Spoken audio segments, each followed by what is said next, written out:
मैं बेटी के घर गया तो बेटी रोती हुई मेरे गले से लग गई। बाबा मुझे अपने साथ ले जाएं।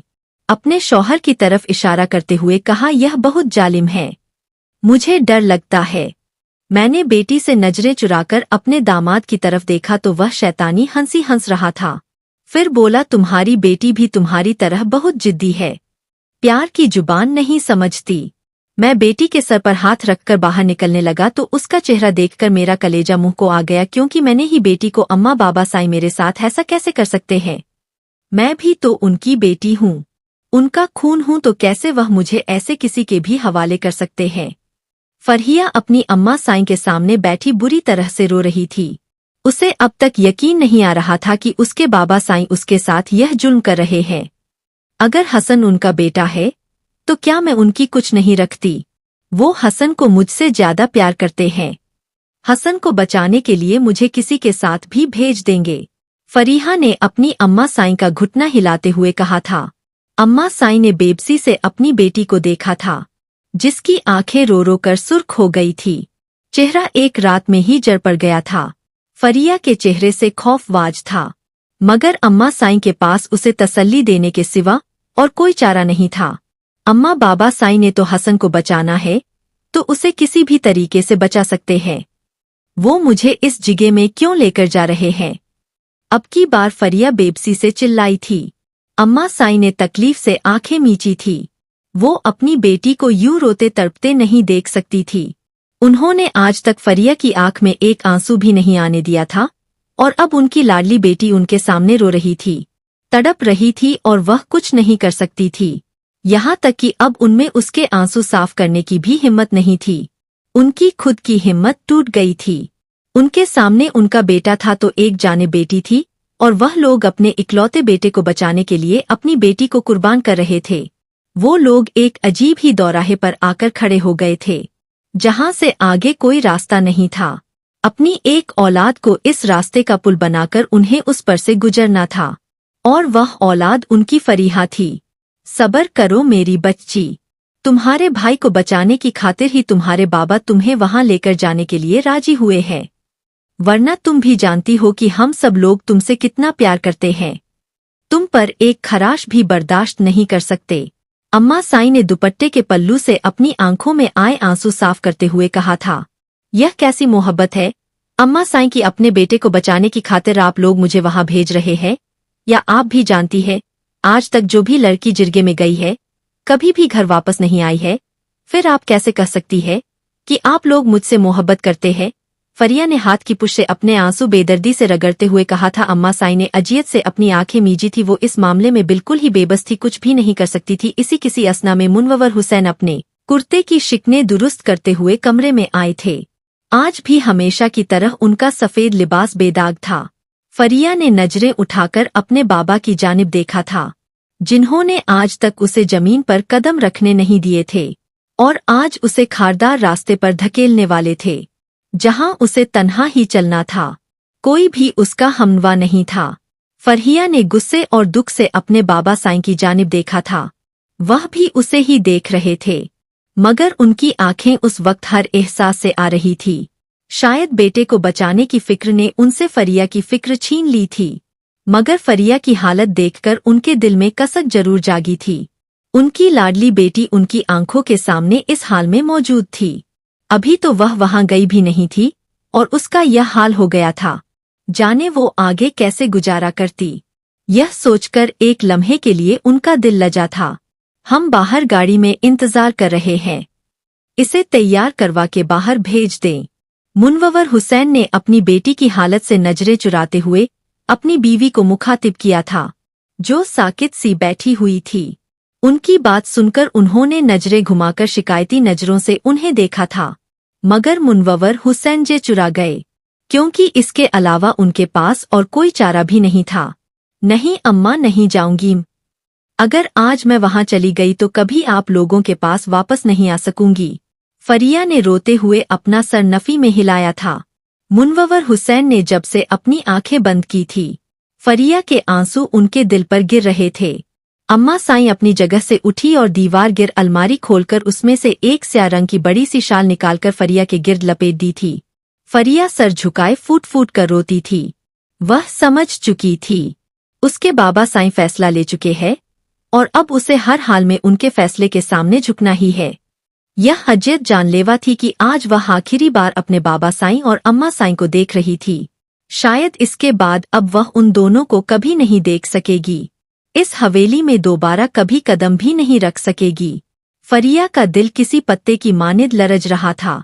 वह बड़ी मुश्किल से अपनी जगह से उठी थी और अपने बाबा साईं की तकलीद में कदम बढ़ाए थे। अम्मा साईं ने आगे बढ़कर एक आखिरी बार अपनी लाडली बेटी को अपने सीने से लगाना चाहा था, मगर फरिया उनसे 2 कदम दूर हो गई थी। उनकी फैली हुई बाहें फैली ही रह गई थी। अगर वह लोग चाहते थे कि फरिया अपने भाई के लिए यह कुर्बानी दे तो ऐसा ही सही, मगर फिर वह कभी पलटकर उन लोगों की जानिब नहीं देखेगी। वो फैसला कर चुकी थी। अपनी माँ की ममता को प्यासा छोड़कर फरीहा कमरे से बाहर निकल आई थी। अम्मा साईं के रोने और सिसकने की आवाजें बाहर तक आ रही थी। कुछ देर बाद फरीहा अपने बाबा साईं और भाई के साथ जिगे में मर्दों के दरमियान बैठी हुई थी। उसकी निगाहें झुकी हुई थी। उसमें इतनी हिम्मत नहीं थी कि वह सर उठाकर सबकी जानिब देख सकती। वो जानती थी कि इस जिगे में मौजूद हर आदमी की वो निगाहों का मरकज बनी हुई थी। कुछ लोग उसे हमदर्दी से देख रहे होंगे तो कुछ लोग उसका मजाक बना रहे होंगे। फरिया का सर इतना झुका हुआ था कि कोई भी आसानी उसके चेहरे की जानिब नहीं देख सकता था। फरिया ने अपने काले रंग की चादर को मजीद अपने चेहरे पर खींच लिया था। वो खुद को सबकी नजरों से छुपाना चाहती थी। वो यहाँ से भाग जाना चाहती थी, मगर यह सब मुमकिन नहीं था। मुनव्वर हुसैन, तुम्हारी बेगैरती पर हैरत है। तुम अपने बेटे को बचाने की खातिर अपनी बेटी को इस भरे मजमे में ले आए हो। फरहाद हाशिम को जाने क्यों फरिया को जिगे में देखकर गुस्सा आया था। उसे मुनव्वर हुसैन से यह उम्मीद बिल्कुल भी नहीं थी। फरहाद हाशिम तो उसके बेटे के खून का प्यासा था, मगर अचानक ही मुनव्वर हुसैन अपनी बेटी को जिरगे में ले आया था। मैं खून बहा में अपनी बेटी तुम्हारे हवाले करने को तैयार हूँ। तुम मेरे बेटे को छोड़ दो। मुनव्वर हुसैन के कंधे ढिलक गए थे। अपने बेटे को बचाने की खातिर वो अपने जिगर का टुकड़ा फरहाद हाशिम के हवाले कर रहे थे। कोई उनके दिल से पूछता कि उस वक्त उनके दिल पर क्या गुजर रही थी, और अब भरे मजमे में उन्हें बेगैरत होने के लक़ब से भी नवाज दिया गया था। हसन उनका इकलौता बेटा था। अगर उसे कुछ हो जाता तो उनके बाद उनकी इस जायदाद का वली वारिस कौन होता? उनकी नस्ल कैसे चलती? इसी वजह से वह अपने बेटे को फरहाद हाशिम के हवाले नहीं कर सकते थे। फरहाद हाशिम अब मुनव्वर हुसैन के बेटे का कुछ भी नहीं कर सकता था, क्योंकि वह अपनी बेटी उसे देने के लिए तैयार था। फरहाद हाशिम उसकी इस हरकत पर बीचों ताप खाकर रह गया था। हसन ने उसके भाई को जान से मारा था। उसके बदले में फरहाद हाशिम को हसन का खून चाहिए था, मगर मुनव्वर हुसैन ने अपने बेटे को बचाने की हर मुमकिन कोशिश की थी और वह उसमें कामयाब भी रहा था। अब फरहाद हाशिम उसकी बेटी को खून बहाने लेने के सिवा कुछ भी नहीं कर सकता था। फरहाद हाशिम ने गुस्से से मुनव्वर हुसैन को घुरा था। ठीक है, मैं बगैर निकाह किए इसकी बेटी को अपने साथ लेकर जाऊंगा। फरहाद हाशिम की आवाज जिग्गी में गूंजी थी। एक लम्हे के लिए सबको सांप सूंघ गया था। फरिया ने उसकी बात सुनकर एक झटके से सर उठाकर उसकी जानिब देखा था। फरहाद हाशिम फरिया के बिल्कुल सामने ही बैठा हुआ था। अचानक ही दोनों की नजरों का तसादुम हुआ था। फरिया की आंखों से झलकता खौफ फरहाद हाशिम को ना जाने क्यों अच्छा नहीं लगा था। फरहाद हाशिम ने उस सहमी हुई हिरनी के वजूद से नजरें चुराई थी। फरिया ने बेयकीनी से अपने भाई और बाप की जानिब देखा था।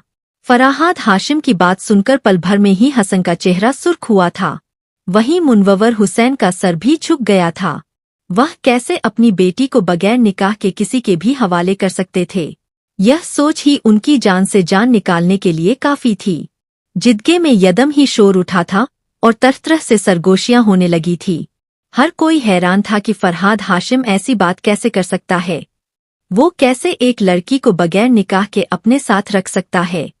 कुछ लोग दरमियान में बोले थे और फरहाद हाशिम को समझाने लगे। खून बहाने लड़की लेने के लिए उससे निकाह करना जरूरी होता है। अगर वह खुद उससे निकाह नहीं करना चाहता तो अपने किसी मुलाजिम से उसका निकाह करवा दे। मगर यह बात फरहाद हाशिम को बिल्कुल भी मंजूर नहीं थी, इसलिए उसने खुद ही फरिया से निकाह करने की हामी भरी थी। कुछ देर बाद उन दोनों का निकाह हो गया था और फरिया मुनव्वर हुसैन से फरिया फरहाद हाशिम बन गई थी। पल भर में ही फरिया की दुनिया अंधेर हो गई थी। अब वो मुनव्वर हुसैन की बेटी नहीं थी बल्कि फरहाद हाशिम की बीवी थी जो खून बहा में आई थी। फरिया की आंखों के सामने अंधेरा छाने लगा था। उसे पता ही नहीं चला कि वह कब होशो हवा से बेगाना हुई। अगर हसन उसे बर्फ ना थाम लेता तो फरिया जमीन पर गिर जाती। अपनी बेटी की यह हालत देखकर मुनव्वर हुसैन का दिल कट सा गया था। फरहाद हाशिम ने फरिया को बेहोश होते देखकर तासुफ से मुनव्वर हुसैन की तरफ देखा था। मुनव्वर हुसैन और हसन फरिया को होश में लाने की कोशिशें कर रहे थे, मगर फरिया के हाथ पांव ठंडे पड़ गए थे। इस लड़की को मेरी गाड़ी में डालो। फरिया को बेहोश देखकर फरहाद हाशिम ने अपने मुलाजिम को आवाज लगाई थी। मुनव्वर हुसैन ने तड़प कर फरहाद हाशिम की जानिब देखा था। वो कैसे फरिया को इस हालत में उसके साथ जाने दे सकते थे। उनका कलेजा मुंह को आ रहा था। मैं अपनी बेटी को खुद तुम्हारे घर छोड़ने आऊंगा, इसे बस होश में आने दो, मुनव्वर हुसैन ने बेबसी से कहा था। फरहाद हाशिम के चेहरे पर मुस्कुराहट उभरी थी। वो मुनव्वर हुसैन की बेबसी देखकर समझ गया था कि फरिया उसे किस कदर प्यारी है। फरहाद हाशिम ने एक नज़र बेहोश पड़ी फरिया पर डाली और वहां से चला गया। कुछ देर बाद जब फरिया होश में आई थी, फरिया अपने घूमते सर को थाम कर उठ बैठी थी। उसे होश में आते देखकर मुनव्वर हुसैन को सुकून की सांस आई थी। फरिया ने डगमगाई नजरों से उनकी जानिब देखा और फिर नजरें फेर ली। कुछ देर बाद वह सब फरहाद हाशिम की हवेली के सामने खड़े थे। फरिया भी गाड़ी से उतर गई थी। उसने सर उठाकर उस हवेली में जो देखा था, सफेद और सुनहरे रंग के इंतजाज से बनी वो हवेली बेहद हसीन थी। मुनव्वर हुसैन फरिया का हाथ थाम कर आगे बढ़े थे। सामने ही फरहाद हाशिम खड़ा हुआ था। फरिया ने सख्ती से अपने बाबा साईं का बाजू थाम लिया था। सारी जिंदगी वह उनकी उंगली थाम कर ही तो चली थी, और अब तो अचानक से उसे खुद से जुदा कर रहे थे, तो वह कैसे यह सब बर्दाश्त कर सकती थी। फरिया मुनव्वर हुसैन की कमर के पीछे छुप गई थी। उसे फरहाद हाशिम को देखकर ही अजीब सा खौफ आने लगा था। फरहाद हाशिम ने गौर से उस छोटी सी लड़की की जानिब देखा जो डरी सहमी सी अपने बाप की ओट में खड़ी थी। मुनव्वर हुसैन ने फरिया को थाम कर उसे अपनी कमर की ओट से निकाला था। फरिया खौफ से कांप रही थी। बाबा प्लीज मुझे यहाँ से ले जाएं, मैं यहाँ नहीं रह सकती, मुझे यहाँ डर लग रहा है। फरिया ने फरहाद हाशिम के चेहरे के पथरीले तासुरात देखते हुए कहा था। फरिया ने तड़प कर गर्दन घुमाकर अपने बाबा साईं मुनव्वर हुसैन की जानिब देखा था। वो उसकी तड़प देखकर नजरें चुरा गए। उनकी लाडली बेटी उस वक्त अजियत में थी और वह कुछ भी नहीं कर सकते थे। पल भर में ही फरहाद हाशिम के माथे की टेविरियां चढ़ी थी। उसने उसी वक्त अपनी मुलाजमा को आवाज दी थी और वह मुलाजमा पल भर में ही उसके सामने आई थी। अंदर ले जाओ अपनी छोटी बीवी को। फरहाद हाशिम ने मुनव्वर हुसैन की आंखों में नजरें गारते हुए मुलाजिमा को हुक्म दिया था। नहीं बाबा, यहाँ नहीं रहना चाहती, आप मुझे अपने साथ ले जाएं, मुझ पर यह जुल्म मत करें। फरिया ने मुनव्वर हुसैन का बाजू सख्ती से थामते हुए रोते हुए कहा था। फरहाद हाशिम ने जब से फरिया को देखा था, वह लड़की पल पल उसका जब्त आजमा रही थी। मुलाजमा ने आगे बढ़कर फरिया को अंदर ले जाने की कोशिश की, मगर फरीहा ने उसका हाथ झटक दिया। बाबा साईं, मुझे यहाँ नहीं रहना, मुझे अपने साथ ले चलें। आप मेरे साथ इतना बड़ा जुल्म कैसे कर सकते हैं। फरिया मुसलसल उनकी मिन्नत समाजत कर रही थी। जब फरिया किसी भी सूरत मुलाजमा के साथ अंदर जाने पर राजी नहीं हुई तो फरहाद हाशिम गुस्से से अपनी जगह से आगे बढ़ा था और फरिया के सामने जा खड़ा हुआ। उसने एक नज़र रोती बिलखती फरिया को देखा और फिर मुनव्वर हुसैन की जानिब देखा। तुम्हारी बेटी भी तुम्हारी तरह है। मुनव्वर प्यार की जुबान नहीं समझती, इस तरह तो इसके लिए बहुत मुश्किल हो जाएगी। फरहाद हाशिम ने अफसोस से फरिया की जानिब देखते हुए कहा था और फिर फरहाद हाशिम का भारी हाथ उठा था और फरिया के गालों पर निशान छोड़ गया। अगर मुनव्वर हुसैन फरिया को बर्फ न थामते तो फरिया मुंह के बल जमीन पर गिरती और फिर फरिया का हाथ मुनव्वर हुसैन की ग्रिप से छुड़वाकर वो उसे अपने साथ अंदर की जानिब ले जाने लगा। मुनव्वर हुसैन बेबसी से आंखें मीच गए। उनकी आंखों के सामने फरहाद हाशिम ने उनकी बेटी पर हाथ उठाया था और वह कुछ भी नहीं कर सके थे। अगर फरिया उनके निकाह में न होती तो वह फरहाद हाशिम का हाथ तोड़ देते, मगर यहाँ तो अपने बेटे की वजह से मजबूर हो गए थे। उनके बेटे ने उनके हाथ बांध रखे थे। वह उस वक्त फरहाद हाशिम को कुछ नहीं कह सकते थे। उनकी कमजोरी उसके हाथ में आ चुकी थी। मुनव्वर हुसैन अपने इलाके का जालिम सरदार उस वक्त अपनी बेटी की वजह से बेबस खड़ा था। अगर फरहाद हाशिम की जगह कोई और उसकी बेटी पर हाथ उठाने की कोशिश करता तो वह उसका हाथ तोड़ देता, मगर यहाँ आकर वह मजबूर हो गया था। फरहाद हाशिम फरहिया को जो बेदर्दी से अपने साथ घसीटता हुआ अंदर ले गया था और मुनव्वर हुसैन खाली हाथ वहीं खड़े रह गए थे। उनका दिल बुरी तरह से कट रहा था। फरिया की आहो बका उनके कानों में गूंज रही थी। कुछ देर तक तो वह वहीं साकेत खड़े रहे थे, मगर और कितनी देर खड़े रह सकते थे। वह अपनी गाड़ी की जानिब वापस मुड़े थे और किसी हारे हुए जवारी की तरह गाड़ी की पिछली सीट पर ढस से गए थे। उनके बैठते ही ड्राइवर ने गाड़ी आगे बढ़ा दी। मुनव्वर हुसैन की आंखों से आंसू गिरने लगे थे। वह आज अपने जिगर का टुकड़ा अपने दुश्मन को सौंप आए थे। वह उसके साथ क्या सलूक करता उन्हें कुछ इल्म नहीं था। एक औलाद को बचाने के लिए उन्होंने दूसरी औलाद की जिंदगी मुश्किल कर दी थी। यह सोच ही उन्हें किसी भी पल चैन नहीं लेने दे रही थी। जाने वह कैसे अपनी हवेली में पहुंचे थे। उन्हें खाली हाथ आता देखकर अम्मा साई ने भी अपना दिल थाम लिया था। उनकी लाडली इस हवेली के आमो रिवाज की भेंट चढ़ गई थी। उनके बेटे की गलती की भीड़ चढ़ गई थी। वह कमरे में बंद हो गई थी। दिल का दर्द था कि हद से ज्यादा हो गया था। मुनव्वर हुसैन अपने इलाके के जालिम और जाबिर सरदार थे। हर कोई उनके कहर से डरता था। उन्होंने जाने कितने ही लोगों की बेटियों की किस्मत का फैसला किया था और उन्हें इस तरह खून बहा की दुश्मन के हवाले किया था। वो लड़कियां रोती बिलखती रह जाती थी, मगर उन्हें तरस नहीं आता था। वो यह भूल बैठे थे कि वह भी एक बेटी के बाप है। कल को उन पर भी यह वक्त आ सकता है, और अब जब उन पर यह वक्त आ गया था तो यह तकलीफ उनकी बर्दाश्त से बाहर हो रही थी। हसन उनका इकलौता बेटा था। वह जंगल में अपने दोस्तों के साथ शिकार खेलने के लिए गया था। वहीं गलती से उसकी बंदूक से निकलने वाली गोली फरहाद हाशिम के भाई को लग गई थी और वह वही मौके पर ही दम तोड़ गया था। फरहाद हाशिम गुस्से से पागल हो गया था। वो किसी भी कीमत पर अपने भाई के कातिल को सजा देना चाहता था।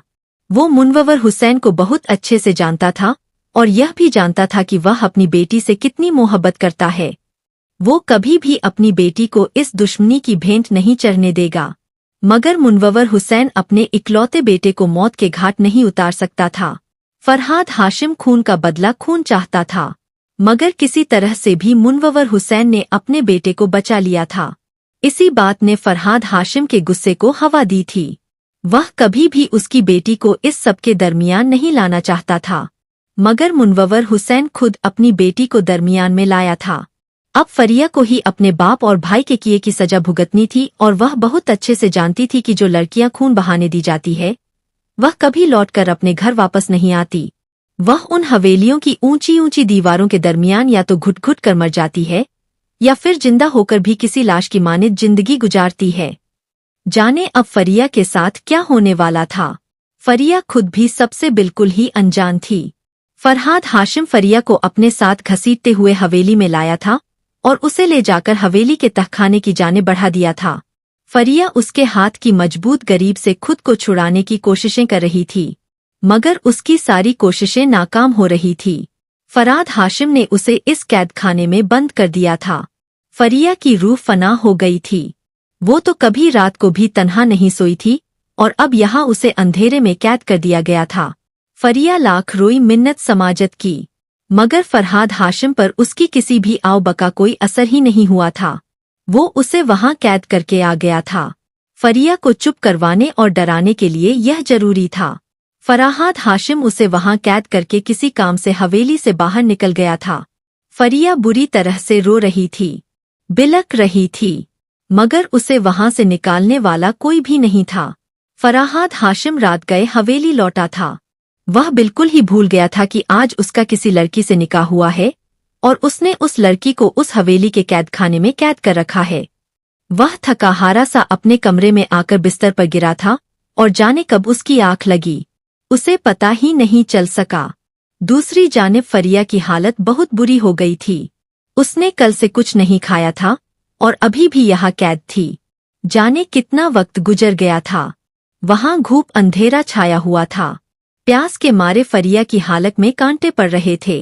वो नीम गनूदगी में जा रही थी और फिर कुछ देर बाद खौफ और भूखों प्यास से वो बेहोश हो गई थी। यकदमी फराद हाशिम की आंख नींद से खुली थी। उसे फरिया का ख्याल आया था। वह उसे बिल्कुल ही भूल गया था। फौरन वह अपनी जगह से उठा था और हवेली के कैदखाने की जानिब बढ़ा था। वहां मुकम्मल सन्नाटा छाया हुआ था। ऐसा लग रहा था कि जैसे वहां कोई ना हो। फरहाद हाशिम फिक्रमंदी से आगे बढ़ा था और वहां की रोशनियां जला दी थी। उसकी नज़र एक कोने में सिमटी सी बेहोश पड़ी फरिया पर गई तो वह बेख्तियारी अपना सर थाम गया। एक तो इस लड़की को बात बात पर बेहोश होने की आदत है। फराहाद हाशिम ने गुस्से और झिंझलाहट से सोचा था और फरिया की जाने बढ़ा था। उसने बेहोश पड़ी फरिया को सीधा किया था। फरिया के चेहरे पर आंसुओं के मोटे मोटे निशान थे। यकदादमी फरहाद हाशिम के दिल को कुछ हुआ था। इस सब में उस मासूम सी लड़की का क्या कसूर था? वह अपने भाई के किए की सजा काटने यहाँ आई थी। फरहाद हाशिम ने फरिया को अपने बाजुओं में भरा था और उसे लेकर अपने कमरे की जानिब बढ़ा था। आधी रात के वक्त हवेली में सन्नाटा छाया हुआ था। ऐसे में फरहाद उसे लेकर अपने कमरे में आया था और उसे अपने बेड पर लेटाया था। फरिया के हाथ पांव बिल्कुल ही सर्द हो रहे थे। फरहाद को समझ नहीं आ रहा था कि वह उसे कैसे होश में लाए। फरहाद ने उसके चेहरे पर पानी की छींटे मारी थी, मगर फिर भी वह होश में नहीं आई थी। अब कि उसे सही मायनों में फिक्र होने लगी थी। फरहाद ने फौरन ही डॉक्टर को कॉल की थी। कुछ ही देर में डॉक्टर भी पहुंच गया था। यह खौफ और कमजोरी से बेहोश हो गई थी। डॉक्टर ने फिया को इंजेक्शन लगाते हुए बताया था शायद इन्होंने 2 दिन से कुछ नहीं खाया है, जिसकी वजह से यह बेहोश हो गई है। डॉक्टर ने फरहाद हाशिम को बताया था और फरिया के लिए कुछ दवाइयां लिखकर वह वहां से चला गया। डॉक्टर का कहना था कि अभी कुछ देर में इसे होश आ जाएगा। फरहाद सोफे पर बैठकर फरीहा के होश में आने का इंतजार करने लगा था। फरहाद ने गौर से फरियाहा के चेहरे की जानिब देखा। उसके गालों पर अब तक फरहाद की उंगलियों के निशान छपे हुए थे। फरहाद को बेहद अफसोस हुआ। मुनव्वर हुसैन को तकलीफ देने के लिए उसने उसके सामने फरिया पर हाथ उठाया था, मगर अब उसे अपनी गलती का एहसास हो गया था। कुछ देर बाद फरिया ने अपनी आंखें खोली थी। वह तो अंधेरे में थी। फरिया ने गर्दन घुमाकर इधर उधर देखा। वो इस वक्त फरहाद के पुरतैश कमरे में मौजूद थी। वो करंट खाकर अपनी जगह से उठी थी और खौफजदा नजरों से सोफे पर बैठे फरहाद की जानिब देख रही थी। फरहाद भी उसे होश में आते देख चुका था। फरिया आंखें फाड़े बेयकीनी से सब कुछ देख रही थी। फरहाद खामोशी से अपनी जगह से उठा और कमरे से निकल गया। फरिया सब होते फरिया सुन होते दिमाग के साथ वहीं बैठी रह गई थी। वो अभी कुछ सोच समझ नहीं पाई थी जब फरहाद दोबारा से कमरे में दाखिल हुआ था और फरिया के सामने ट्रे रख दी थी। ट्रे में एक दूध का गिलास रखा हुआ था और चंद डबल रोटी के स्लाइस थे। तुम कुछ खा लो वरना बार बार बेहोश हो जाती हो, फराहाद हाशिम ने उसके सामने ट्रे रखते हुए कहा था। फरिया सांस रोके उसे देख रही थी। फरिया को बुत बनना देखकर फराहाद हाशिम ने उसका बाजू हिलाने के लिए हाथ आगे बढ़ाया था, मगर फरिया को लगा कि जैसे वह उस पर हाथ उठा रहा है। फरिया ने बेयर ही अपने चेहरे के सामने हाथ रखा था। वो फरहाद से बेहद डर चुकी थी। उसे इस तरह से डरता हुआ देखकर फरहाद को जाने क्यों अफसोसा हुआ था। मैं कुछ नहीं कर रहा, फरहाद यह कहते हुए उससे दूर हटा था। तुम कुछ खा लो, फरहाद ने नरम लहजे में कहा था। मुझे मेरे घर जाना है। फरहिया ने डरते हुए मुश्किल ही अपनी बात मुकम्मल की थी। फरहाद ने सबसे आंखें मींची थी। क्या तुम्हें नहीं पता कि तुम खून बहा में आई हो और अब कभी भी ना ही तुम अपने घर वालों से मिल सकती हो और ना ही अपने घर जा सकती हो। फराहाद ने हैरानी से उसका घर जाने का मुतालबा सुना था। फरिया की आंखों में आंसू आए थे। यह बात ही उसके लिए सुहाने रूह थी कि वो अब कभी भी अपनों की शक्ल नहीं देख सकती। फिलहाल मैं मजीद तुम्हारी खातिरदारी नहीं कर सकता, मुझे किसी काम से जाना है। तुम यह खाकर कुछ देर के लिए सो जाना, फरहाद ने वॉशरूम की जानिब कदम बढ़ाते हुए कहा था। फरहिया बेबसी से उसे देखकर रह गई थी।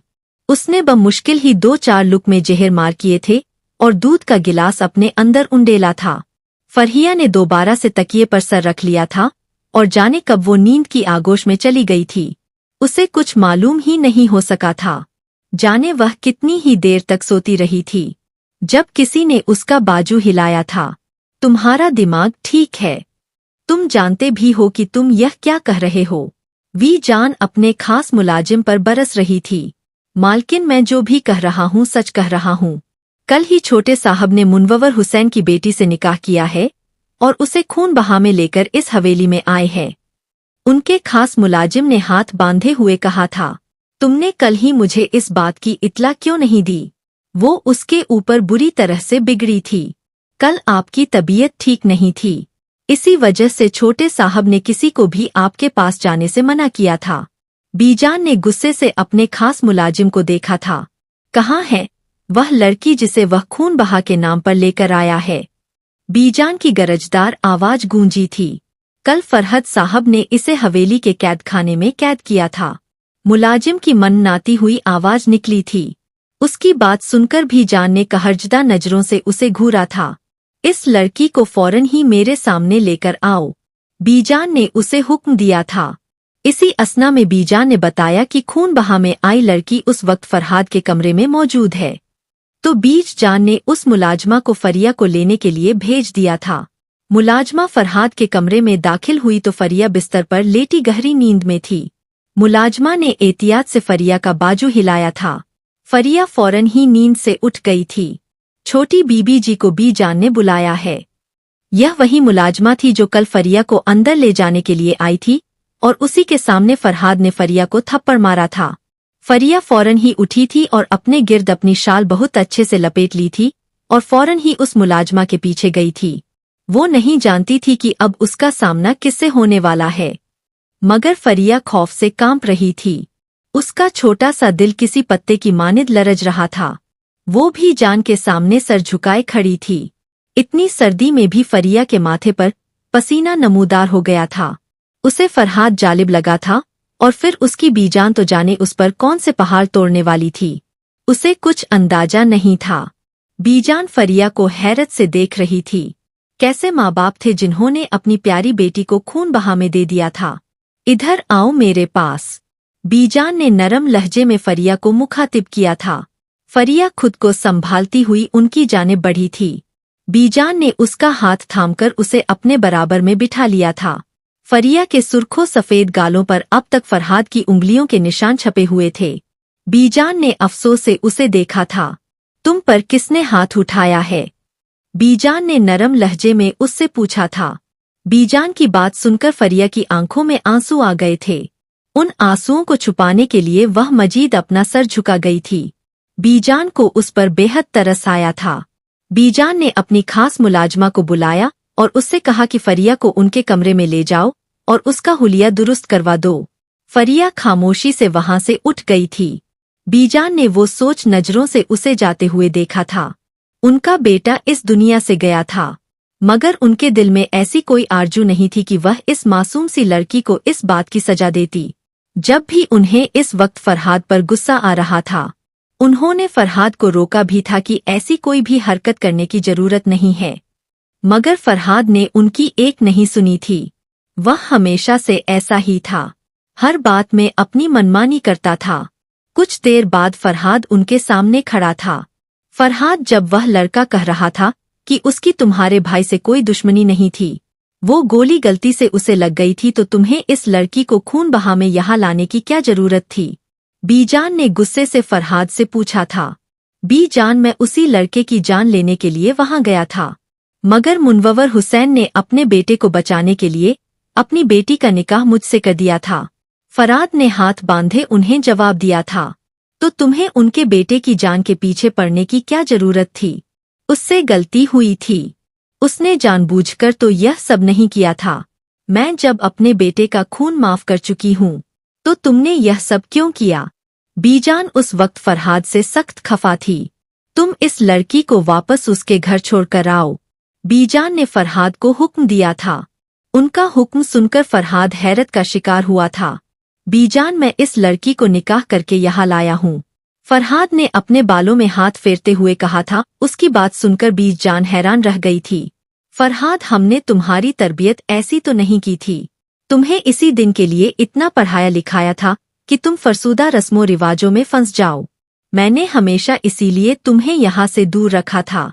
अगर तुम्हारे बाबा जान का इंतकाल नहीं होता मैं कभी भी तुम्हें यहाँ नहीं बुलाती, मगर तुमने यहाँ आकर अपने बाबा जान की रिवायत को ही आगे बढ़ाया है। कल को तुम्हारी बेटी पैदा होगी और अगर ऐसी कोई सूरत हाल आ गई तो क्या तुम अपनी बेटी को ऐसे ही किसी को भी उठाकर खून बहा में दे दोगे?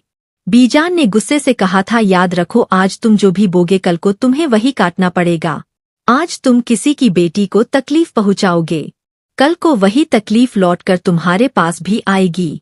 बीजान जैसे उसे समझाते समझाते थक सी गई थी। फरहाद को अपनी गलती का एहसास हुआ था।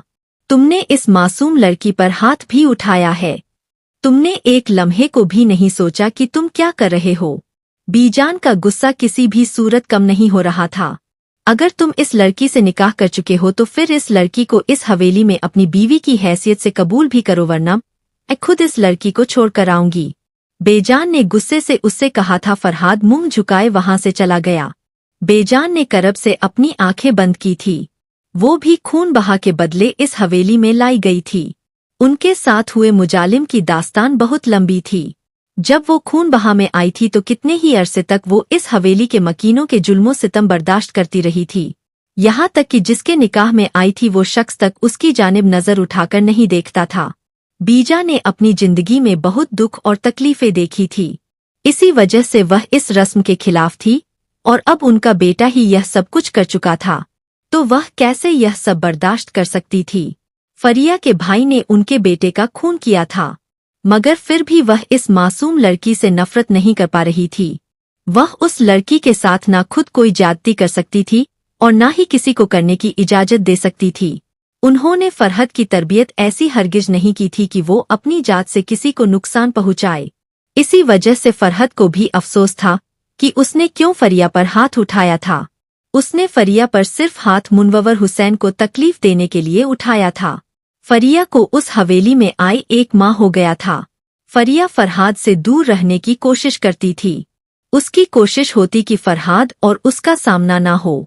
उस दिन के बाद से वह बीजान के कमरे में ही रह रही थी। बीजान ने उसे बहुत बार कहा था कि वह फरहाद के कमरे में चली जाए, उसे अपना शौहर तस्लीम कर ले, मगर फरहिया कुछ भी समझने के लिए राजी नहीं थी। उसके दिल में फरहाद का डर और खौफ बैठ गया था। उस दिन फरहाद घर पर ही था जब उसे पुलिस स्टेशन से फोन मसूल हुआ था। पुलिस का कहना था कि उन्होंने उसके भाई के कातिल को गिरफ्तार कर लिया है। फरहाद ने हैरानी से पुलिस की बात समझी थी, जबकि उसके भाई का कातिल तो फरिया का भाई था। फरहाद उसी वक्त पुलिस स्टेशन पहुंचा था और वहां अपने दरीना दुश्मन को देखकर हैरान रह गया। गुलाम बख्श उस वक्त पुलिस की हिरासत में मौजूद था। पुलिस अपने तौर पर तफ्तीशें कर रही थी और फिर पुलिस गुलाम बख्श तक पहुंच गई थी। गुलाम बख्श ने ही फरहाद हाशिम के भाई की जान ली थी। सालों से दुश्मनी चली आ रही थी, जबकि इस दुश्मनी को फरहाद आगे लेकर नहीं बढ़ा था, लेकिन शायद वह लोग इस दुश्मनी को सालों तक निभाने वाले थे। फरहाद ने गुलाम बख्श को जेल की सलाखों के पीछे डलवा दिया था। फरहाद शाम में जब थकाहारा सा घर आया तो उसकी नज़र किचन में काम करती फरिया पर पड़ी थी। इस 1 माह में वह बहुत बदल गई थी। वह पहले से बहुत कमजोर नजर आ रही थी। उसे देखकर फरहाद के दिल को कुछ हुआ था। वो मासूम तो यहाँ बिला वजह ही कैद की सजा काट रही थी। फरहाद फरिया के पीछे आकर खड़ा हो गया। किसी की नजरों की तपिश महसूस करते हुए फरिया ने मुड़कर देखा तो फरहाद खड़ा उसे ही देख रहा था। फरिया के चेहरे का रंग पल भर में हुआ था। तैयार हो जाओ, मैं तुम्हें तुम्हारी हवेली छोड़ देता हूँ, फरहाद ने फरिया को जू देखते हुए नरम लहजे में कहा था। फरिया के चेहरे के तासुरात पल भर में ही बदले थे। उसने हैरानी से फरहाद को देखा था। बीजान ने उसे कितना समझाया था कि वो फरिया को घर जाने दे, मगर फरहाद इसी जिद पर अड़ा हुआ था। जिस तरह से बीजान अपने बेटे के लिए तरस रही है, इसी तरह से वह लोग भी अपनी बेटी के लिए तरस रहे होंगे। बीजान उसे समझा समझाकर थक चुकी थी, मगर फरहाद पर उनकी किसी भी बात का कोई असर नहीं हो रहा था। हाँ, उस दिन के बाद से फरहाद ने उसे कोई तकलीफ नहीं दी थी, मगर उसे उसके घर वालों से दूर रखा था। फरिया पल भर में ही खुश हुई थी। मैं बिल्कुल तैयार हूँ, आप प्लीज मुझे अभी लेकर चलें। फरिया ने नम आंखों से कहा था। उसकी जल्दबाजी को देखकर फरहाद के चेहरे पर मुस्कुराहट बिखर गई थी। वो फरिया को अपने साथ बाहर की जानिब बढ़ा था। वो दोनों गाड़ी में आकर बैठ गए थे। पूरे रास्ते दोनों के दरमियान खामोशी छाई रही थी। अगर तुम वापस आना चाहो तो मुझे फोन कर देना, और अगर कोई फैसला लेना चाहो तो भी मुझे आगाह कर देना। मैं मजीद तुम्हें जबरदस्ती अपनी हवेली में नहीं रख सकता। तुम्हारा भाई बेकसूर है। वो मेरे भाई का कातिल नहीं है। फिर मैं तुम्हें क्यों अपने साथ बांधे रखूं?